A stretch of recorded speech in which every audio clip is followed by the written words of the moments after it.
Hari ini harinya Tuhan, harinya Tuhan. Mari kita bersukaria, bersukaria. Shalom adik-adik, sudah hari Minggu lagi. Berarti ini adalah waktunya untuk kita ibadah sekolah minggu. Nah, untuk pertama kalinya Miss Andini yang menyapa adik-adik di awal selama kita ibadah online. Tapi tenang adik-adik, adik-adik juga akan tetap bertemu dengan Miss Keceh yang semangatnya menggelegar dengan behel kecenya, yaitu Miss Imelda. Halo adik-adik, selamat hari Minggu dan selamat memperingati Hari Pentakosta. Nah, tidak dilupakan juga Miss yang paling lemah lembut, paling manis, dan tentunya suka memberi adik-adik hadiah. Siapa lagi kalau bukan Miss Dina. Shalom adik-adik, selamat hari Minggu. Tuhan Yesus memberkati. Ada juga satu abang ganteng yang mau menemani kita pada ibadah hari ini. Siapa dia? Ini dia.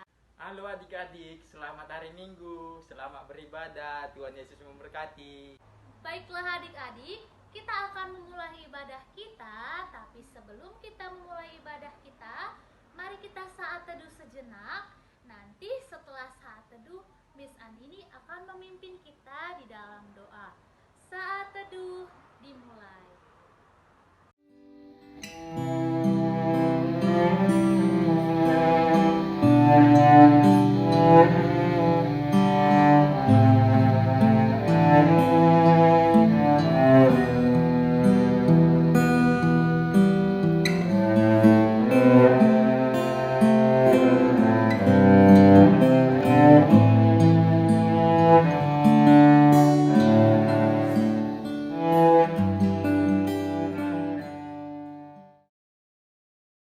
Kita bersatu di dalam doa. Tuhan Yesus yang baik, terima kasih buat kesempatan yang Tuhan berikan di minggu yang indah ini, sehingga kami masih boleh menikmati ibadah online kami. Biarlah Tuhan yang bertahta atas ibadah kami dari awal hingga akhir, sehingga kami boleh mengikuti ibadah ini dengan baik.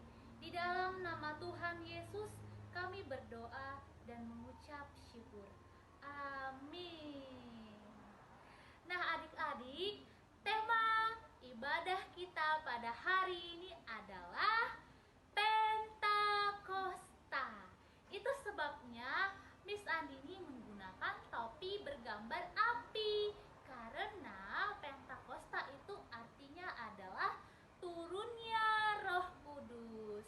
Nah, Roh Kudus itu dilambangkan dengan api adik-adik. Dan Roh Kudus itulah yang akan mengingatkan kita untuk melakukan perbuatan-perbuatan baik yang sudah diajarkan Tuhan Yesus. Baik sekali ya Tuhan Yesus adik-adik sudah mengajarkan perbuatan baik dan juga memberikan kita Roh Kudus untuk mengingatkan kita melakukan pekerjaan-pekerjaan baik yang sudah diajarkan oleh Tuhan Yesus. Perbuatan baiknya itu apa-apa aja adik-adik? Perbuatan baiknya itu ada 9. Apa itu yang ke-9 ya? Yuk kita nyanyikan dalam lagu Buah Buah Roh. Kita nyanyikan bersama-sama.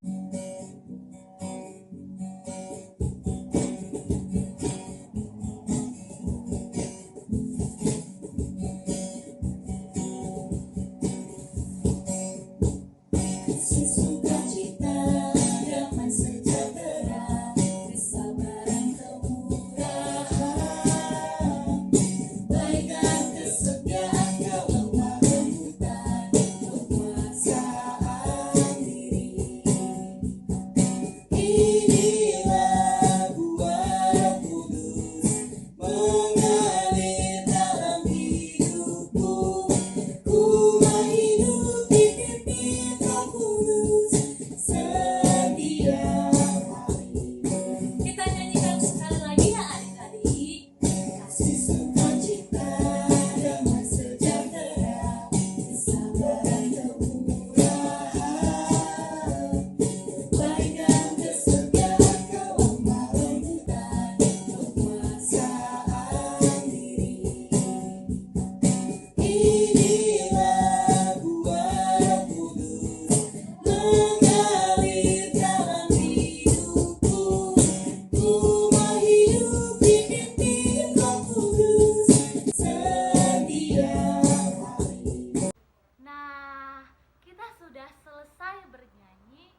siapa yang udah gak sabar mendengarkan firman Tuhan? Apalagi hari ini firman Tuhannya tentang Roh Kudus. Roh Kudus yang ada di hati adik masing-masing. Nah, sebelum kita mendengarkan firman Tuhan, yuk kita ambil Alkitab, kita siapkan diri kita untuk mendengarkan firman Tuhan yang dibawakan oleh Miss Imelda. Kita berdoa. Tuhan Yesus yang baik, kami bersyukur karena Engkau boleh menolong kami untuk bersama-sama mengerti firman Tuhan. Begitu indah dan limpah firman-Mu Tuhan.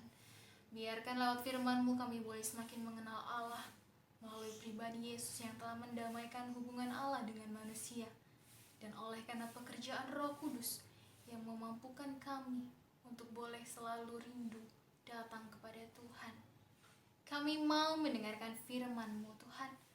Ajari hati kami, lembutkan hati kami, dan berikan kami kerendahan hati. Berfirmanlah ya Tuhan, karena kami siap mendengarkannya. Dalam Kristus Yesus Tuhan dan Juru Selamat kami yang hidup, kami berdoa dan mengucap syukur. Amin. Nah, adik-adik, firman Tuhan pada minggu hari ini diambil dari Kisah Para Rasul pasal 2 ayat yang pertama sampai ayat yang ke-11. Demikian firman Tuhan. Ketika tiba hari Pentakosta, semua orang percaya berkumpul di satu tempat. Tiba-tiba turunlah dari langit suatu bunyi seperti tiupan angin keras yang memenuhi seluruh rumah di mana mereka duduk. Dan tampaklah kepada mereka lidah-lidah seperti nyala api yang bertebaran dan hingga pada mereka masing-masing. Maka penuhlah mereka dengan Roh Kudus.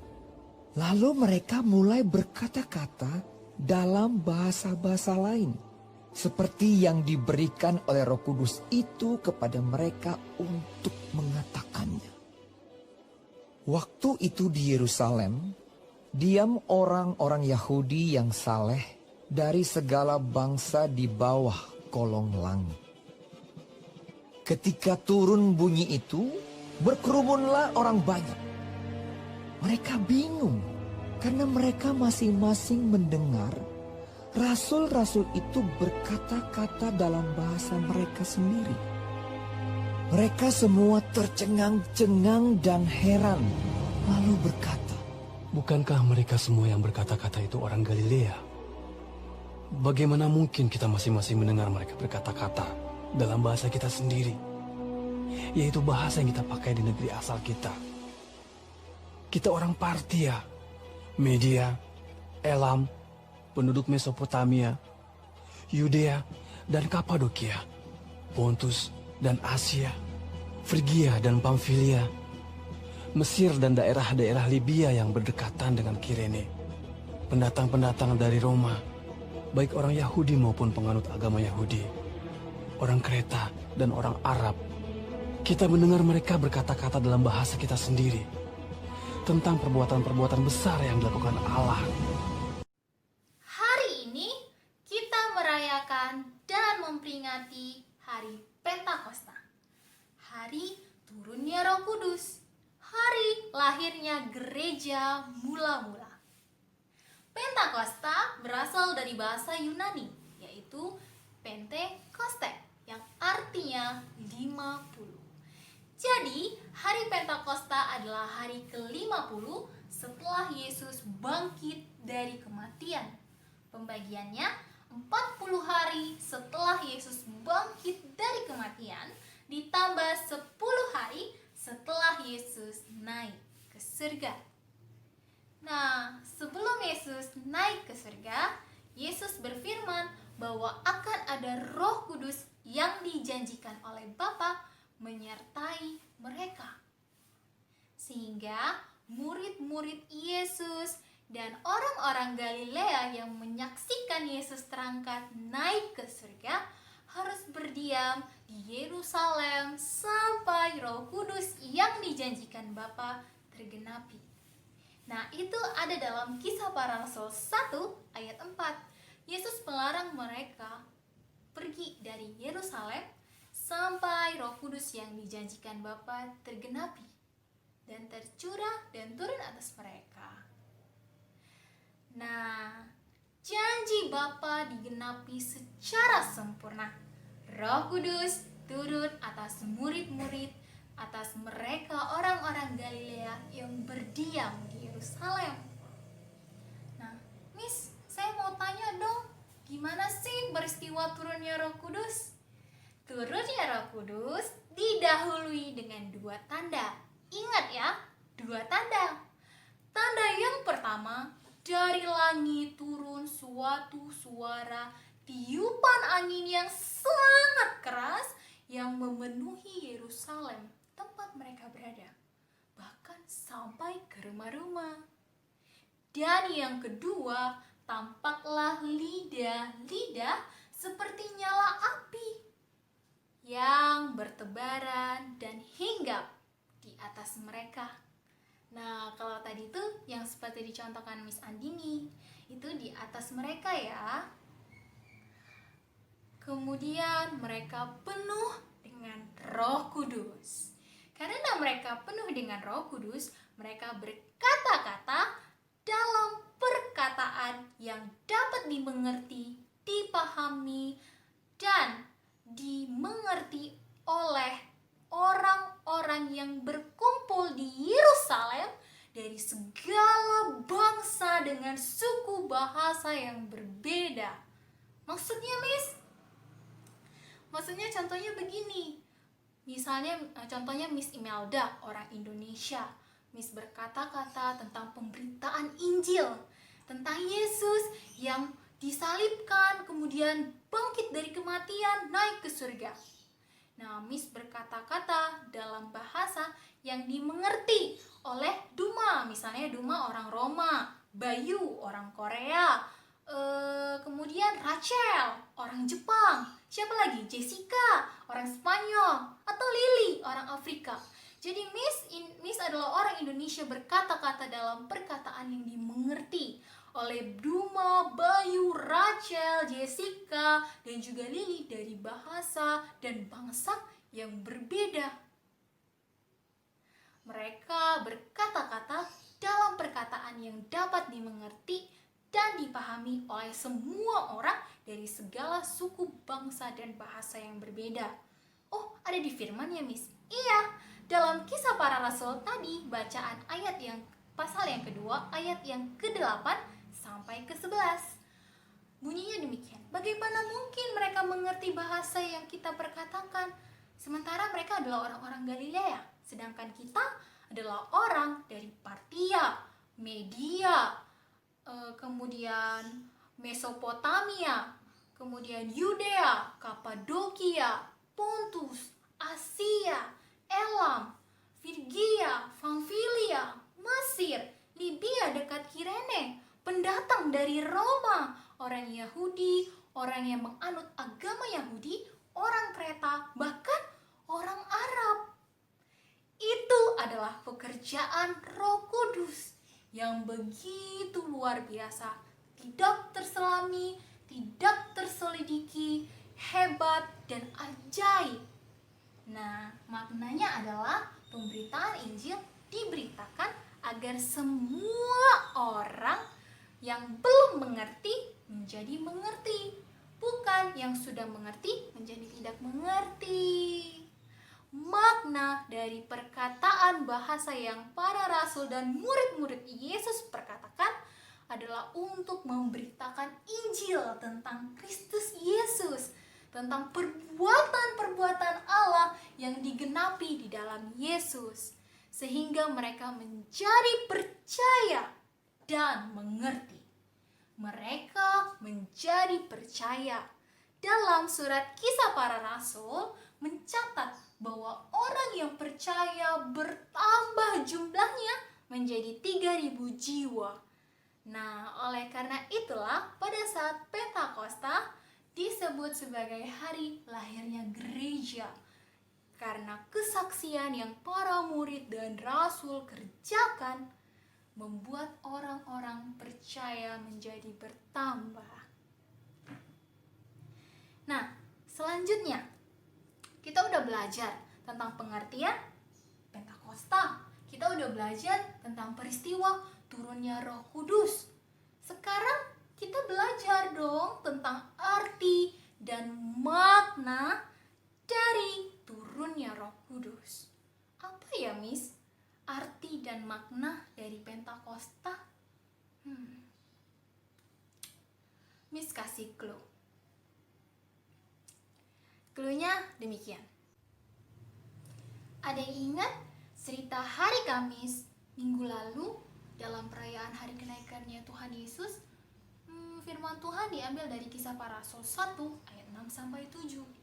Demikian bunyi firman Tuhan. Salah satu dari mereka berkata, "Tuhan, maukah Engkau memulihkan kerajaan Israel pada masa ini?" Kemudian Yesus menjawab, "Engkau tidak perlu mengetahui kapan, masa, dan waktu yang ditentukan oleh Bapa sendiri menurut kuasanya." Pada saat murid-murid Yesus mendengar perkataan Yesus yang demikian, mereka menjadi bingung, tidak mengerti, bahkan mereka menjadi sedikit kecewa sebenarnya.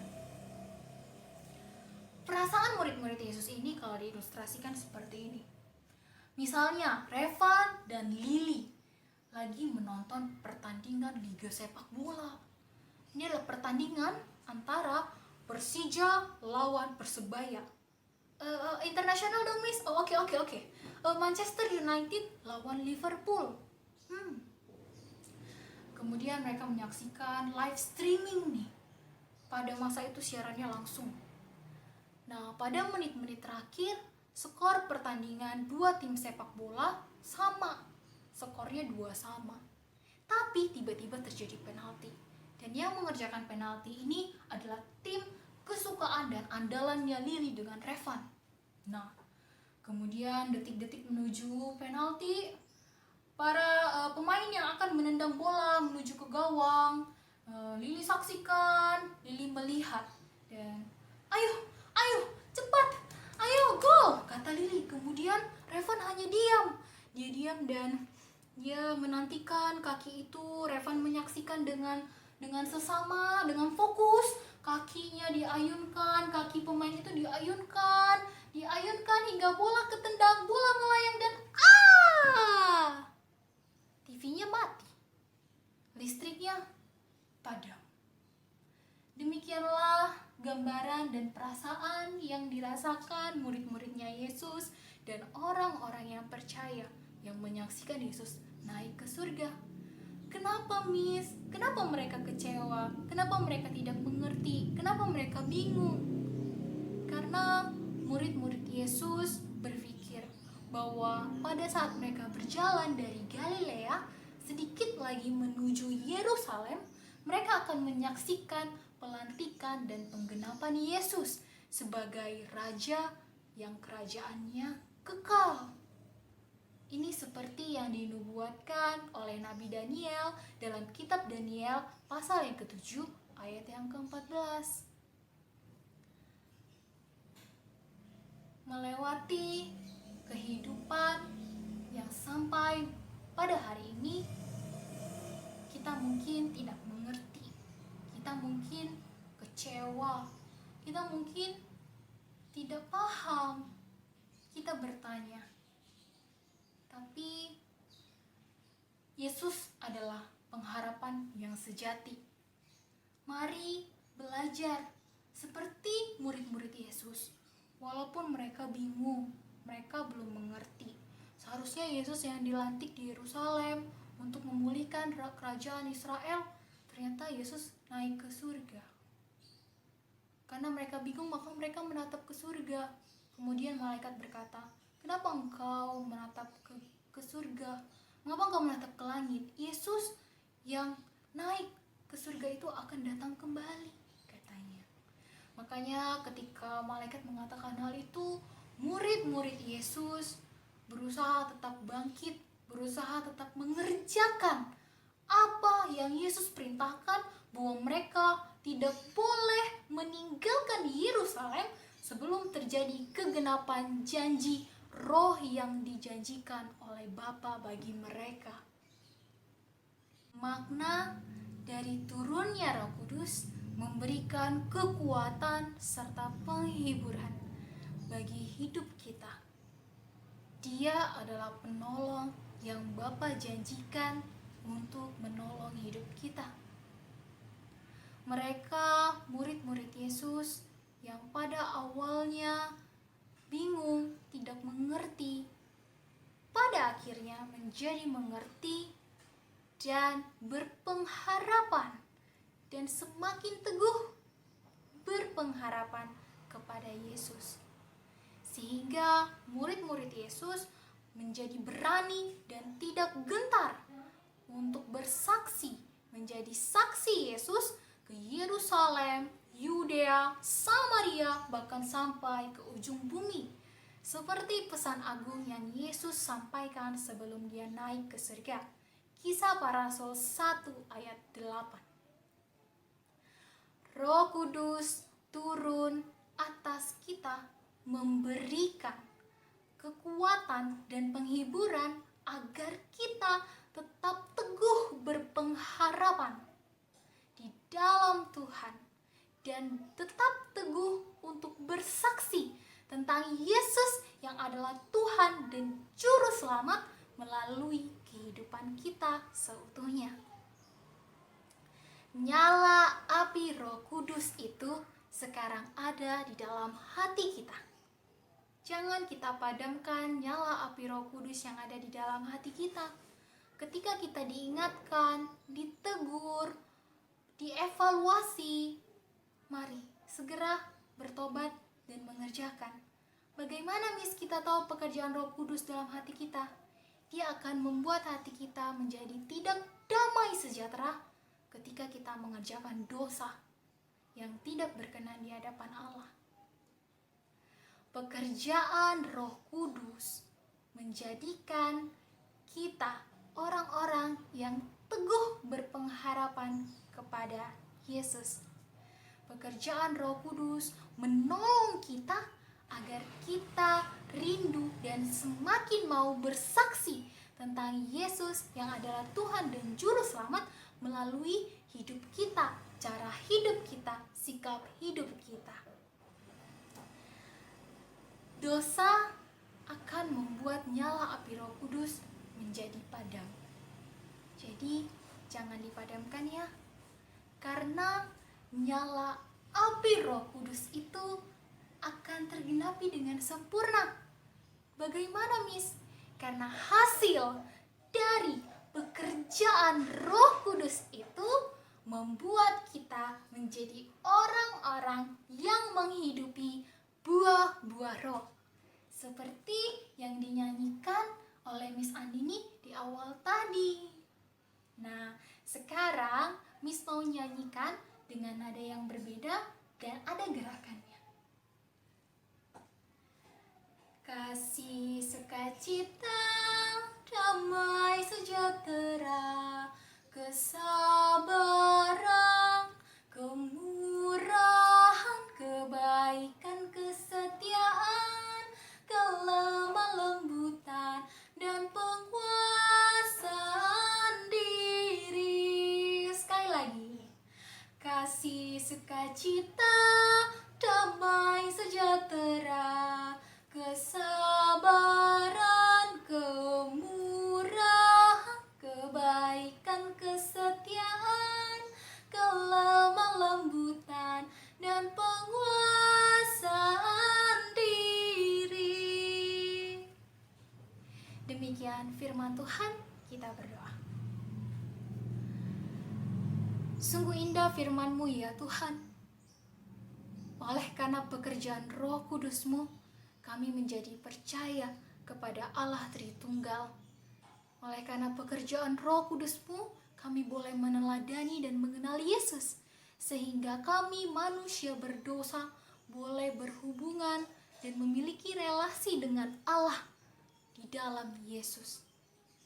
Tuhan, Engkau adalah Bapa yang baik.